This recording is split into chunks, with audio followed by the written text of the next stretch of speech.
Buenos días, buenas tardes o buenas noches. En el día de hoy vamos a ver la teoría general de los sujetos procesales. Bien, en primer lugar vamos a definir que los sujetos procesales son aquellos titulares de los poderes de realización en un proceso, entendidos tales como la jurisdicción, la acción y la excepción, temas que ya hemos explicado en clases anteriores.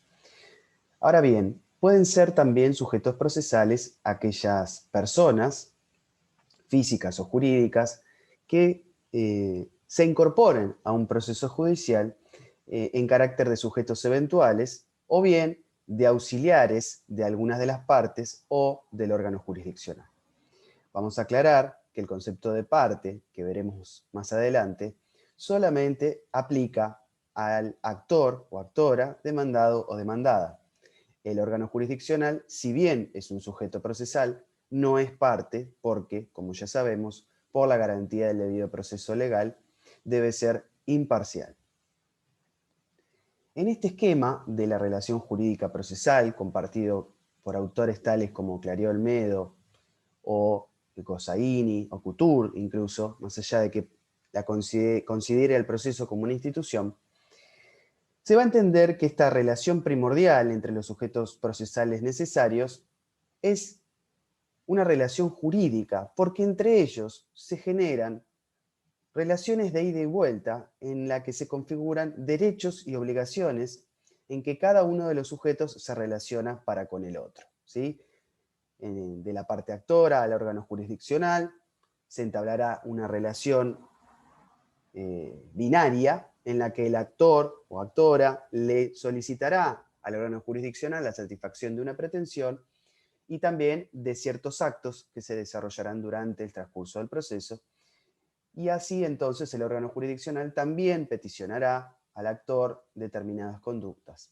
Lo mismo sucederá con la parte demandada respecto del órgano jurisdiccional y, por supuesto, como ya sabemos, entre la parte actora y la parte demandada también se irán gestando pequeñas cuestiones o se irán suscitando vicisitudes a lo largo del propio proceso. Esto es entonces lo que entendemos por relación jurídica procesal. Ese camino de ida y vuelta entre los sujetos procesales necesarios. Pero bien, ¿cuál es la definición de sujetos necesarios? Que ya sabemos entonces a esta altura que son tres, y solo tres: el órgano jurisdiccional, el actor y el demandado. Sujeto necesario es aquel sujeto cuya conformación o presencia en el proceso judicial es a los efectos de su validez, ¿sí? De la validez del mismo proceso y, por supuesto, de la resolución final. Tienen que estar presentes, ser capaces, estar legitimados, pero sobre todo su presencia, ¿sí? Por eso son necesarios, porque su existencia o su presencia hacen a la validez misma del proceso. Lo que no ocurre con los sujetos eventuales, ¿sí? Cuya presencia puede darse por diversos aspectos. Por ejemplo, para que se genere una relación jurídica correcta y ya no válida, porque vamos a necesitar que estén presentes para la determinación de lo que es la realización de algunos actos procesales. Podemos mencionar, por ejemplo, al asesor de menores, ¿sí? Que si bien en el proceso de familia tiende a ser un sujeto necesario, no lo es en otro tipo de procesos.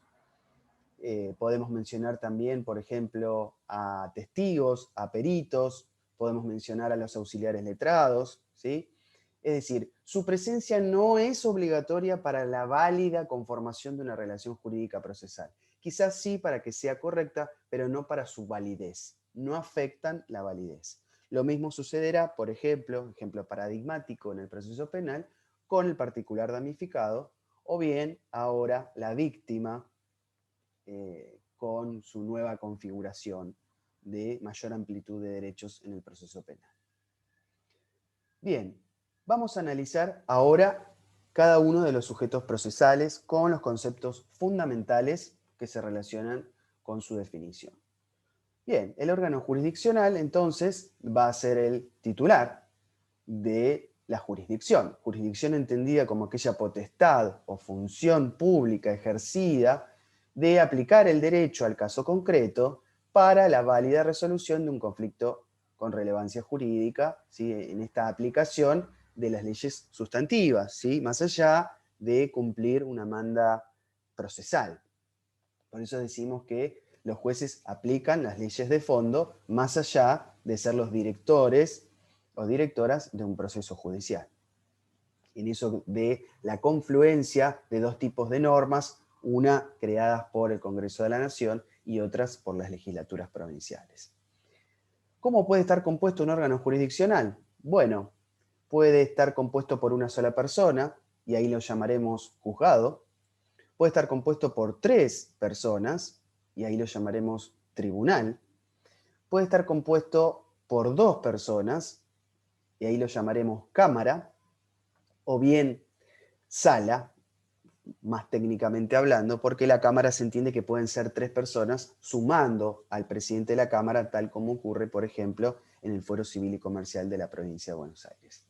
Y luego, en los estratos máximos, tenemos las Supremas Cortes, Tribunales Superiores de Justicia o Corte Suprema de Justicia de la Nación, donde ya no hablaremos de un número específico, porque sabemos bien que a lo largo de la historia de la conformación de estos altos tribunales, podemos encontrar, por ejemplo, en la Corte Suprema de Justicia de la Nación, que en determinados momentos históricos ha tenido 9 miembros, luego ha tenido 7, luego ha tenido 5. Bueno, esas son decisiones de políticas públicas en el momento histórico determinado. Pero también podemos mencionar que en el caso de la provincia de Buenos Aires, la Suprema Corte de Justicia tiene desde hace mucho tiempo, muchas décadas, un número cerrado de miembros que es de 7 miembros.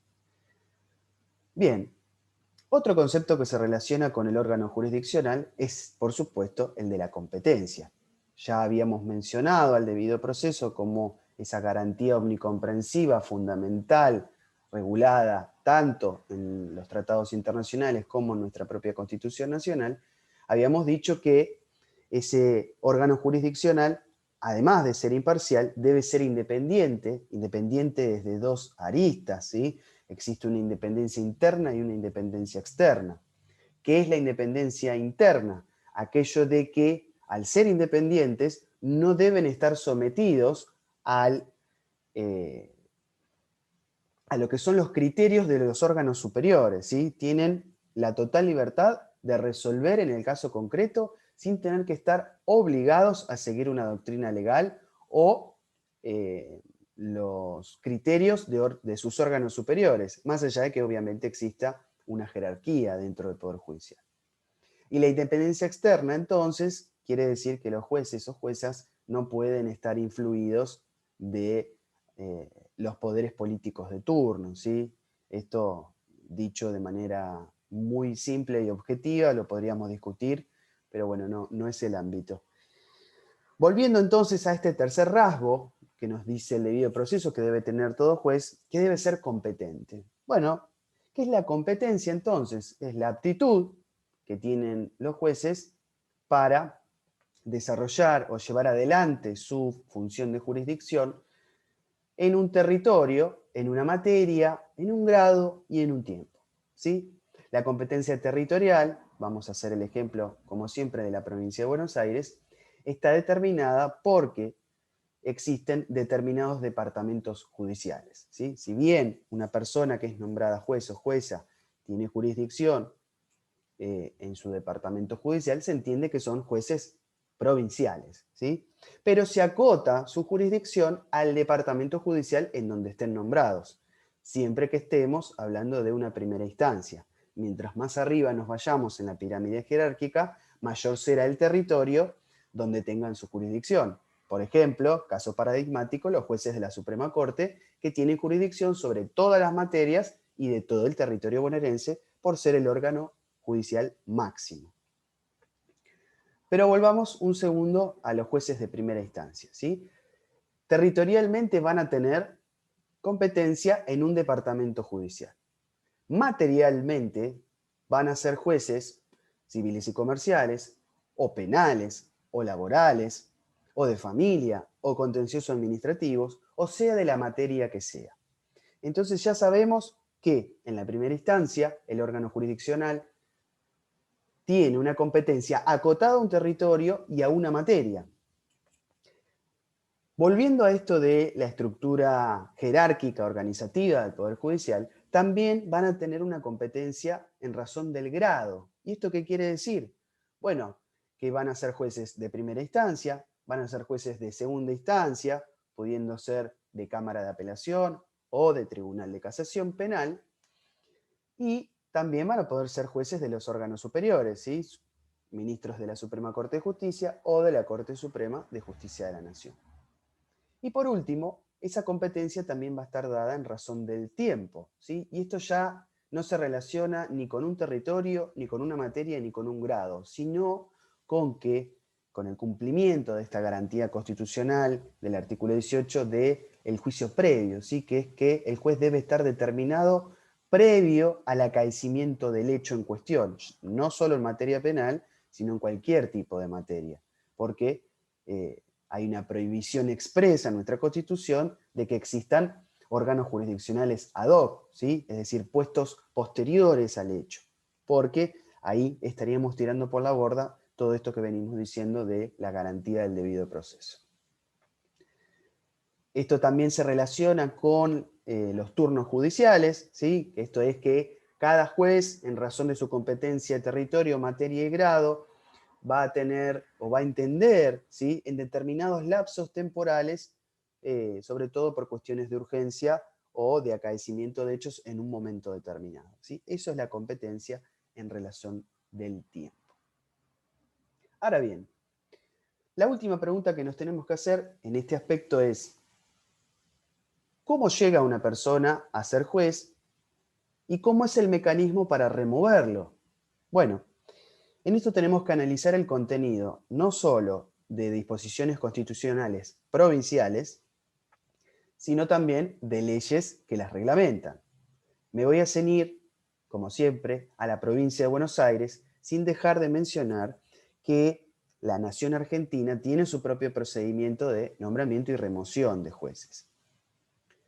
En cuanto al nombramiento, existen disposiciones en la Constitución de la provincia de Buenos Aires y en la Ley Especial 11.868, que regula el funcionamiento de una institución que surge en la reforma constitucional de 1994. Recordemos también que en ese año 94 se reforman paralelamente la Constitución Nacional y la Constitución de la provincia de Buenos Aires. Ambas importan una institución tomada del derecho inglés, ¿sí? Que es el famoso Consejo de la Magistratura. ¿Qué es el Consejo de la Magistratura? Es un órgano conformado por más de un estamento que lo que hace es encargarse del nombramiento de los jueces. Pero es solamente la primer parte, ¿sí? Porque nosotros vamos a ver que el Consejo de la Magistratura es aquel órgano híbrido que es el encargado de evaluar a los futuros candidatos o candidatas a ser jueces, fiscales o integrantes, mejor dicho, del Ministerio Público. Bien, para ser juez en el territorio de la provincia de Buenos Aires se requiere tener título de abogado, tener para la primera instancia un mínimo de 4 años de ejercicio en la profesión liberal y obviamente de rendir un examen ante el Consejo de la Magistratura. Antes de pasar a lo que es el procedimiento para el nombramiento de un juez, vamos a decir que el Consejo de la Magistratura está conformado, tiene 18 integrantes en la provincia de Buenos Aires, está conformado por un estamento judicial, ¿sí? De cada una de las competencias en razón del grado. ¿Y esto qué quiere decir? Va a estar presente el presidente de la Suprema Corte de Justicia, un integrante de las cámaras de apelación, un integrante de la primera instancia y también un integrante del Ministerio Público. A su vez tendrá 6 integrantes provenientes del Poder Legislativo, diputados y senadores en las mismas cantidades. También tendrá 4 integrantes del Poder Ejecutivo y por último 4 integrantes del Colegio de Abogados de la Provincia de Buenos Aires. Una vez que el postulante se presenta, rinde el examen, él o los o las postulantes, por supuesto, porque puede haber más de uno concursando por el mismo cargo, rendirán un examen escrito y oral, y en base a ello se generará un orden de méritos. Ese orden de méritos se elevará al Poder Ejecutivo con una terna, y de esa terna el Poder Ejecutivo elegirá a uno de los integrantes de la terna para que luego la Cámara de Senadores le preste acuerdo, y allí podrá entonces recién con ese acuerdo poder tomar posesión de su cargo una vez que sea ratificado por el propio Poder Ejecutivo. Bien, supongamos que este juez o esta jueza son nombrados a través de este mecanismo y cometieran algún delito común o un delito que tuviera que ver con el ejercicio de sus funciones, o alguna de las faltas contenidas, ahora sí, en esta segunda ley importante en el tema, que es la ley 13.661, que regula el procedimiento y la conformación del jurado de enjuiciamiento, que es otro órgano híbrido porque tiene una naturaleza dual en la que confluyen el Poder Legislativo y el Poder Judicial.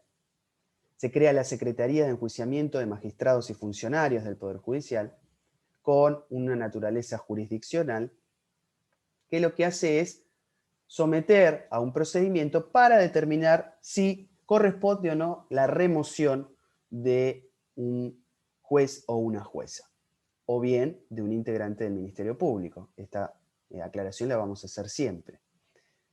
Ahora bien, ¿cómo está compuesto ese jurado de enjuiciamiento? Bien, tiene una conformación de 5 legisladores titulares, 3 suplentes y 5 abogados de la matrícula seleccionados al efecto, ¿sí? Se generará un jurado para cada caso concreto, y a través de una denuncia, que puede ser particular o por la Suprema Corte, por el propio Ministerio Público, van a tener que determinar en un procedimiento breve, pudiendo incluso suspender al magistrado o al funcionario en sus funciones hasta tanto se determine la verdadera responsabilidad.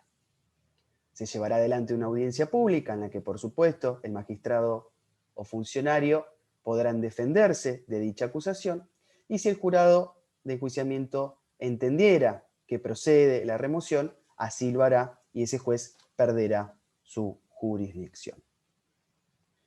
Ahora vamos a los otros sujetos procesales, a los que vamos a denominar partes, ¿sí? Parte actora y parte demandada. ¿Quiénes son las partes? Bien, son los titulares de los poderes de acción y de excepción, en tanto en esa relación que habrá entre ellas. Aquí ya no exigiremos una imparcialidad, ¿sí? No exigiremos una competencia y no exigiremos una independencia. Solamente lo que vamos a exigir es un deber de lealtad, probidad y buena fe entre ellas, más allá de los derechos y obligaciones que les imponen las leyes procesales. Vamos al primer concepto que se relaciona con las partes, que es la capacidad y la legitimación. Vamos a aclarar de entrada que capacidad procesal y legitimación son conceptos muy distintos. La capacidad procesal, ¿sí?, es la aptitud para estar en juicio, para ser parte en un proceso, ¿sí? Esto se relaciona con la capacidad del Código Civil y Comercial, capacidad de ejercicio, o lo que antes se conocía como capacidad de hecho. Bien, ahí entraremos también a analizar si alguna persona o personas no tuvieran la capacidad suficiente, si pueden o no ser representados, sobre todo de manera legal. La legitimación está dada por la habilitación o aptitud que las leyes de fondo o sustantivas, vale decir Código Civil y Comercial, Código Penal, Ley de Contrato de Trabajo, etc., las habilitan para ser parte en un proceso, pero ya no por su capacidad de ejercicio o capacidad procesal, sino porque son los titulares, ¿sí?, de la obligación que van a requerir a través de su pretensión procesal. Esto lo vamos a encontrar en un sinfín de ejemplos, ¿sí?, dentro de toda la legislación. Podemos decir que pueden ser víctimas o victimarios en un hecho delictivo, pueden ser titulares de derechos reales o derechos personales, pueden ser trabajadores o empleadores, pueden ser progenitores en una relación de familia, niños, niñas o adolescentes, el propio Estado puede ser parte en un proceso contencioso administrativo.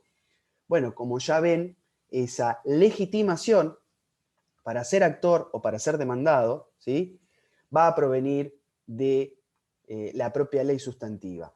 A esa legitimación la vamos a llamar ad causam, ¿sí? Y luego va a existir una legitimación ad processum, que lo que va a hacer es trasladar la legitimación de la ley sustantiva para transformarse en actor o demandado. ¿Por qué? Porque uno en una relación sustancial no es actor o demandado, sino que es acreedor o deudor, trabajador o empleador, es el Estado o es el administrado, pero en el proceso judicial debe ser actor o demandado. Entonces, en esa legitimación ad processum van a confluir la legitimación ad causam con la capacidad procesal. Bien, seguimos adelante. Vamos a analizar un poco más esto de la capacidad procesal.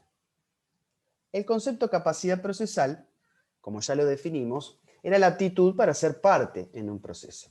Supongamos que una persona no pueda ser parte per se de un proceso porque tenga algún impedimento. O bien, quisiera hacerse representar por otra persona porque no tiene interés de participar activamente o personalmente en ese proceso. Ahí va a surgir el concepto de representación. ¿Qué implica representar a alguien? Es actuar en su nombre, bajo su propio riesgo y por sus propios derechos, ¿sí? Por los derechos de otro o de otra persona. Bien, esta representación puede ser convencional, por acuerdo de partes, o legal. ¿Qué quiere decir? Que está impuesta por la propia ley. Vamos a la representación convencional. Dijimos que era un acuerdo de partes, ¿sí? Totalmente voluntario. Entonces, el primer concepto que nos surge es, bueno, esta representación no está impuesta, ¿sí? Es solamente un acuerdo de partes. Bien, ¿esto qué nos va a disparar?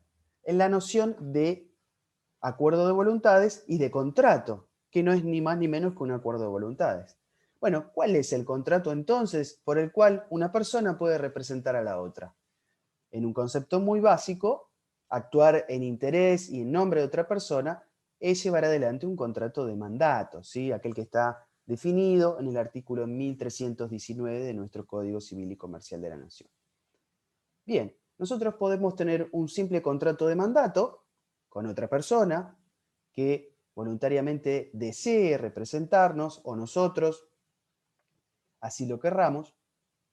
También podemos firmarles un poder, que el poder es ni más ni menos que la exteriorización de esa representación, que puede ser, debe ser hecho en escritura pública, por supuesto, y puede ser general o especial. El poder general es aquel por el cual una persona representa a otra en lo que es la administración y disposición total de su patrimonio y sus derechos, ¿sí? Cuando estemos ante la presencia de un poder especial, va a ser por alguna situación en particular o incluso para poder representarla en un proceso judicial. Por ejemplo, para que se entienda, un apoderado de una sociedad anónima o de una sociedad de responsabilidad limitada va a tener siempre un poder general, ¿sí? En ese caso puntual, si es abogado, para representarla en cualquier tipo de proceso judicial donde sea parte esa sociedad. O bien puede ser un poder especial que tenga un abogado con una parte. Ahí surgen los conceptos de patrocinio letrado y apoderamiento. Y es donde entramos nosotros, los abogados y abogadas, en escena. ¿Es una representación convencional el patrocinio letrado? Sí, por supuesto. Está regulada en la Ley 5177 de ejercicio profesional de abogados, abogadas y procuradores. Pero también ese patrocinio letrado puede darse a través de la figura del apoderado, ¿sí? Y esta entonces representación convencional, ya el abogado o abogada actuará en nombre, representación y riesgo de la propia parte, con las vicisitudes que ello también pudiera acarrear.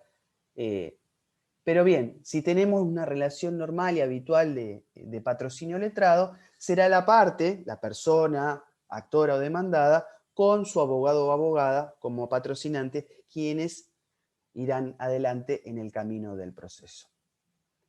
El patrocinio letrado no supone entonces un poder, sino un simple acuerdo de voluntades, que ya no será un contrato de mandato, sino que será, obviamente, una locación de servicios.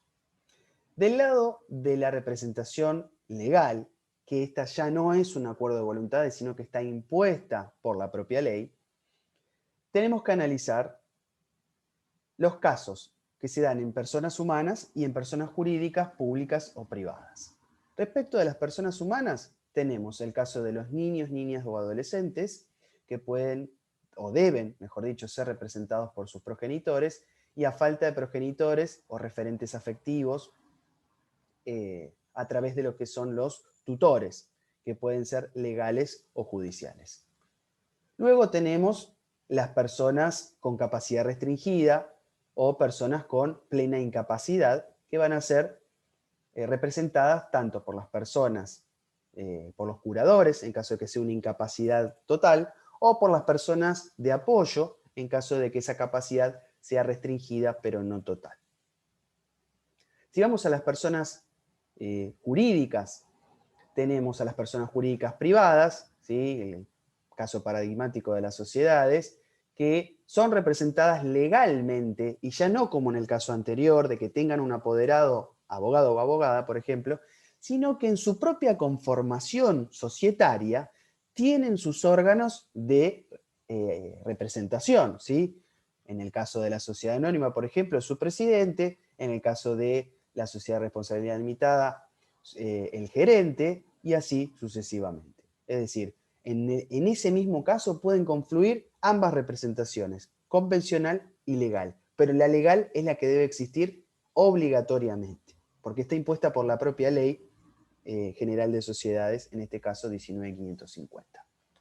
Muy bien, en el caso de las personas jurídicas públicas, ¿sí? Entre ellas entendida la Iglesia o el Estado en cualquiera de sus manifestaciones, nacional, provincial o municipal, van a estar representadas por el órgano, ¿sí? En el caso del Estado, que tiene a su cargo temporalmente el Poder Ejecutivo, o bien, si existiera, como en el caso de la provincia de Buenos Aires, un órgano designado por la ley como tal, como es la Fiscalía de Estado.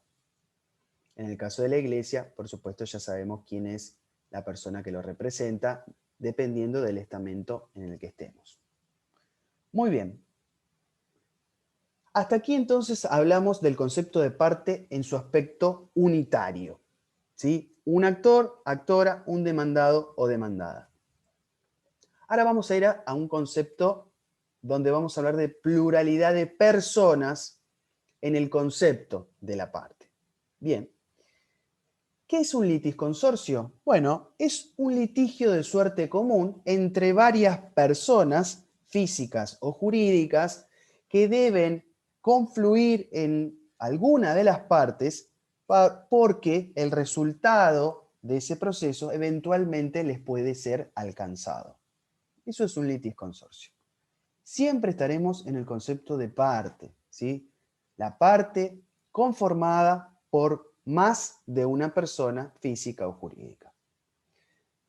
Lo podemos clasificar de tres maneras. El litisconsorcio puede ser activo, pasivo o mixto, según dónde se encuentre la pluralidad. Será activo cuando la pluralidad sea en la parte actora, pasivo cuando la pluralidad sea en la parte demandada, o mixto cuando la pluralidad esté presente en ambas partes.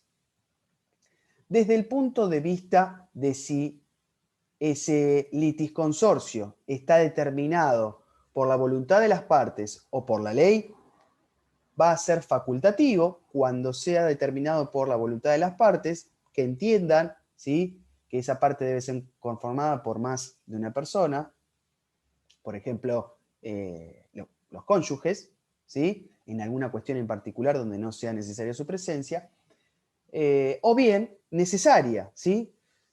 Vamos a dar un ejemplo paradigmático también de lo que es el litisconsorcio necesario. En su faz pasiva, ¿sí?, que habíamos dicho que era la pluralidad en la parte demandada. Bueno, muy bien.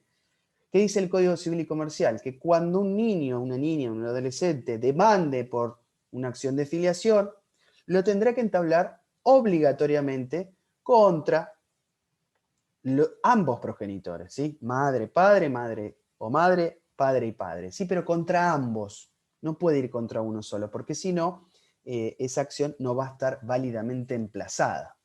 Bueno, esto es un litisconsorcio necesario, ¿sí? Cuando es la propia ley o por la relación jurídica, una de las dos partes o ambas deban estar conformadas obligatoriamente por más de una persona para la validez de esa relación jurídica. Pensemos también, por ejemplo, cuando alguien demande una acción de simulación, lo tendrá que hacer contra todas las personas que hicieron el acto simulado, no contra una sola de ellas. Bien, desde el punto de vista de cuándo, ¿sí? Temporalmente, de cuándo surge el litisconsorcio, tendremos el litisconsorcio originario o sucesivo. Originario, ¿qué quiere decir? Que el litisconsorcio nace con el propio proceso, ¿sí? Ya el proceso nace con partes conformadas por más de una persona. Pero bien, si un proceso nace con partes individuales y en el devenir de ese proceso se van anexando otras personas, ese litisconsorcio va a ser sucesivo porque ha nacido posteriormente al nacimiento. Y esto nos va a llevar al tema siguiente, que es la intervención de terceros. No confundamos el litisconsorcio con los terceros. ¿Qué son los terceros? Son aquellas personas independientes de las partes que se van a anexar, incluir a un proceso judicial en trámite con, eh, digamos, con una pretensión que puede ser autónoma o bien sumarse a la pretensión de alguna de las partes, pero no son las partes originarias, ¿sí? Y acá también hay un interés en el sentido de que hay un ligamen, ¿sí? De pretensiones, y lo más importante es que el resultado de ese proceso también los puede afectar, pero ya no son partes, son personas ajenas a las partes. ¿Por qué se suman a un proceso ya iniciado? Bueno, primero por cumplimiento de economía procesal, porque tiene que ser presentada su pretensión ante el mismo juez donde está radicando ese conflicto. No sería lógico que lo hagan en un proceso autónomo, aunque bien pudieran, pero bueno, ya sabemos que esto no hace a la seguridad jurídica y a la celeridad de lo que se busca en un proceso judicial en un plazo razonable. Entonces, esa intervención de terceros puede tener nacimiento de manera subjetiva u objetiva. De manera subjetiva puede ser voluntaria, necesaria o coactiva, ¿sí?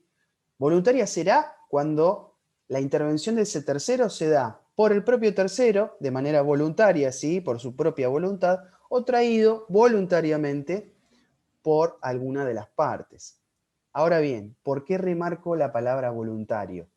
¿Por qué? Porque solamente puede darse a los efectos de la corrección de ese proceso o porque eventualmente el resultado de ese proceso pudiera generarles alguna consecuencia.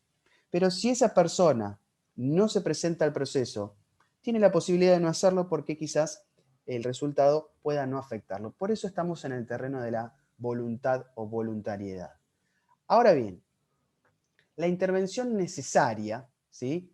Se da en aquellos casos en que la presencia de ese tercero, que no va a formar parte de la parte, valga la redundancia, sino que tiene que venir a hacer valer su propio derecho, lo sea porque esa relación jurídica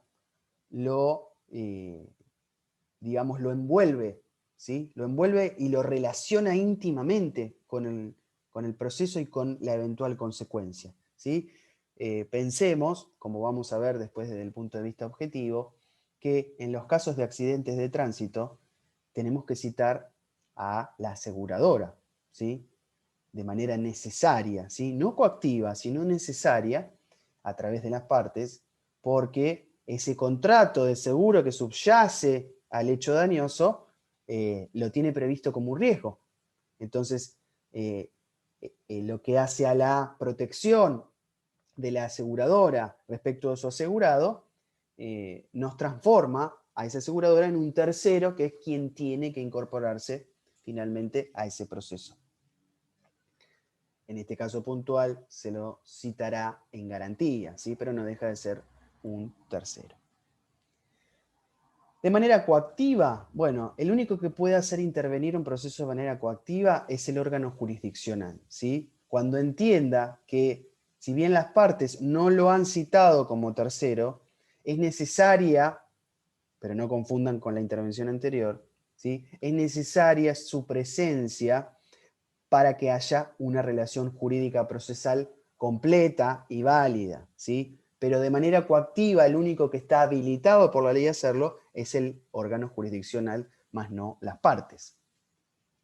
Desde el punto de vista objetivo, ese tercero puede incorporarse de manera excluyente, que quiere decir que tiene una pretensión totalmente distinta a las partes.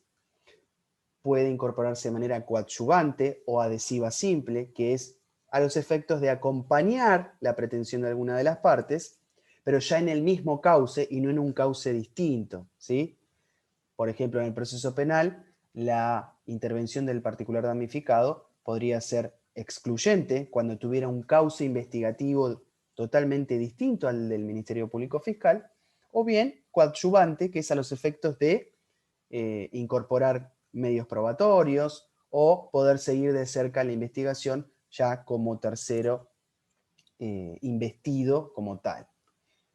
Sustituyente, por fin, será aquella intervención de terceros que lo que hace es correr directamente a alguna de las partes, ¿sí? ¿Por qué sustituye? Porque saca a alguna de las partes, actora o demandada, y ese tercero ya sí se va a parar o va a ocupar el concepto de la parte. Esto se ve claramente en la famosa acción subrogatoria. Por último, y quizás uno de los conceptos más importantes de este tema, es el acceso a justicia o acceso a la justicia, que es una derivación lógica de la tutela judicial continua y efectiva, de la que tanto habla nuestra Constitución Provincial en su artículo 15, de la que hablan todos los tratados internacionales con jerarquía constitucional, y que se relaciona con estos conceptos que ustedes ven en pantalla. En primer lugar, existe la gratuidad, pero no la gratuidad para todos los procesos, ¿sí? Porque lo que pretende defender el acceso a la justicia es este debido proceso de que la situación de vulnerabilidad de los justiciables no sea una barrera, ¿sí? No sea óbice para que puedan reclamar la satisfacción de sus derechos conculcados de manera plena, ¿sí? No que haya barreras económicas o de cualquier otra índole. Entonces, en determinados tipos de procedimientos, por la situación propia de la persona que reclama o de la persona que es reclamada incluso, el propio derecho procesal o el propio derecho va a tener legisladas algunas herramientas tuitivas, ¿sí? O bien principios, ¿sí?, que regulan esa intervención. La gratuidad, ¿sí? La gratuidad implica la posibilidad, ¿sí?, de que esa persona que tiene que reclamar por ese derecho conculcado no sea sometida al pago de gastos o de tasas, incluso libramiento de oficios, por ejemplo. Es decir, que no deba erogar una suma de dinero para poder acceder a justicia, ¿sí? Esto se da claramente en los procesos laborales, solamente para el trabajador o trabajadora, porque está instituido como principio del derecho laboral en la Ley de Contrato de Trabajo, así como en las leyes de procedimiento laboral, ¿sí? Ambos regímenes, sustantivo y adjetivo, consagran la gratuidad para los trabajadores y trabajadoras. Pensemos también en los derechos de usuarios y consumidores. Bueno, ahí también existe el principio de gratuidad. Ahí se van dando cuenta entonces cuáles son aquellas situaciones concretas que el propio derecho protege, ¿sí? Vulnerabilidades concretas. Ahora bien, el beneficio de litigar sin gastos ya es una franquicia que se otorga mediante un procedimiento breve, o al menos debería serlo, en el que cualquiera de las partes, ahora sí, actor o demandado, pueden solicitar esta franquicia para no tener que abonar los gastos de tramitación, las costas que acarrean un proceso judicial, ¿sí? En este caso hablamos de tasa de justicia, de otro tipo de costos, de honorarios, bueno, en fin, este procedimiento, que ya no es un principio ¿sí? consagrado, sino que es una franquicia que la parte que lo solicita lo debe acreditar, lo que hace es esto que decíamos recientemente, ¿sí? Darle la oportunidad de acceder a justicia sin tener que pagar todo este tipo de cuestiones. Obviamente, como es un procedimiento, se transformará en algo contradictorio porque será la otra parte la que podrá oponerse a que se otorgue dicho beneficio. Bien, este beneficio se puede otorgar de manera total o parcial, de manera provisoria o definitiva. Cierto es que suele otorgarse de manera provisoria en la gran mayoría de los casos, eh, pero bueno, podemos tener una sentencia que sea adversa más allá de que se haya otorgado provisionalmente. ¿Qué tendrá que hacer la persona que lo solicita o que lo reclama? Bueno, acreditar que no tiene los suficientes bienes o el suficiente patrimonio como para acceder a un proceso, sobre todo en aquellos procesos de naturaleza patrimonial o económica, y además adjuntar certificados, ¿sí? O también acompañar 3 testigos, ¿sí? Que terminen de generar en el órgano jurisdiccional el plexo convictivo para que ese órgano otorgue la franquicia, más allá de que no estamos discutiendo en este caso el objeto del proceso principal, ¿sí? Que va a ser la pretensión de la parte actora o la defensa de la parte demandada.